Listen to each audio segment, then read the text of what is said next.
उत्तर प्रदेश का जिला बरेली।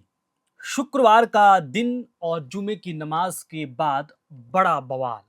वजह बनी बस एक लाइन, आई लव मोहम्मद। इस स्लोगन को लेकर इतना हंगामा मचा कि पुलिस को एक्शन मोड में आना पड़ा। इत्तेहादे मिल्लत काउंसिल के अध्यक्ष मौलाना तौकीर रजा समेत करीब 50 लोगों को पुलिस ने हिरासत में ले लिया। 6 मुकदमे दर्ज हुए और इस मामले पर सीएम योगी आदित्यनाथ ने भी इस पर कड़ा संदेश दिया। उन्होंने मंच से साफ कहा कि मौलाना भूल गया कि शासन किसका है। और यही डेंटिंग पेंटिंग आपने देखा होगा कल बरेली के अंदर, हो मौलाना भूल गया कि शासन किसका है। वो मानते थे कि धमकी देंगे, सड़क पर भीड़ उतारेंगे और जबरदस्ती जाम कर देंगे, लेकिन हमने तय किया कि जाम नहीं होगा, कर्फ्यू नहीं लगेगा और ऐसा सबक सिखाया जाएगा कि आने वाली पीढ़ियां दंगा करना भूल जाएंगी। दरअसल शुक्रवार की नमाज के बाद बरेली की सड़कों पर तौकीर रजा की अपील पर भीड़ इकट्ठा हो गई। पुलिस ने रोकने की कोशिश की तो पुलिस पर भीड़ ने पथराव शुरू कर दिया। उसके बाद पुलिस ने लाठीचार्ज किया, लोगों को दौड़ा दौड़ा कर पकड़ा और हालात पर काबू पाया गया। वहीं इस घटना के बाद सूबे की राजनीति भी गर्मा गई। लखनऊ की सड़कों पर रातों रात नए होर्डिंग लगवा दिए गए। इस पर लिखा हुआ था कि आई लव श्री योगी आदित्यनाथ जी और आई लव बुलडोजर, यानी एक तरह से आई लव मोहम्मद के जवाब में आई लव योगी और आई लव बुलडोजर का जवाब नारा दिया गया। उधर बाराबंकी में भी देर रात इसी विवाद ने नया मोड़ ले लिया।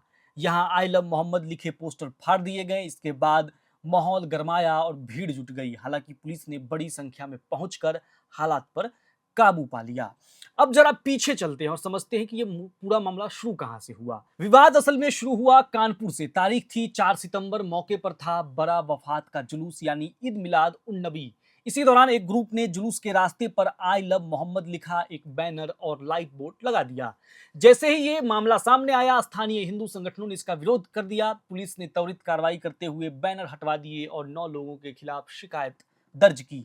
साथ ही 15 अज्ञात लोगों पर एफआईआर लिखी गई। लेकिन मामला यही नहीं थमा। कानपुर से शुरू हुआ यह विवाद धीरे धीरे आसपास के शहरों और फिर अन्य राज्यों तक पहुंच गया।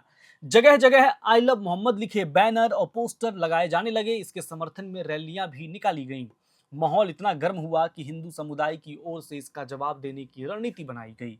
उन्होंने भी अपने अपने इलाकों में I love Mahadev, I love Mahakal जैसे बैनर लगा दिए। यानी एक लाइन ने धर्म के दो समुदायों के बीच एक नई लकीर खींच दी।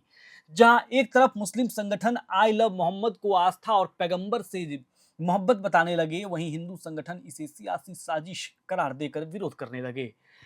इस बीच प्रशासन की भी मुश्किल बढ़ गई, क्योंकि मामला सिर्फ एक पोस्टर या स्लोगन का नहीं रहा, बल्कि पूरे प्रदेश में कानून व्यवस्था को चुनौती मिलने लगा।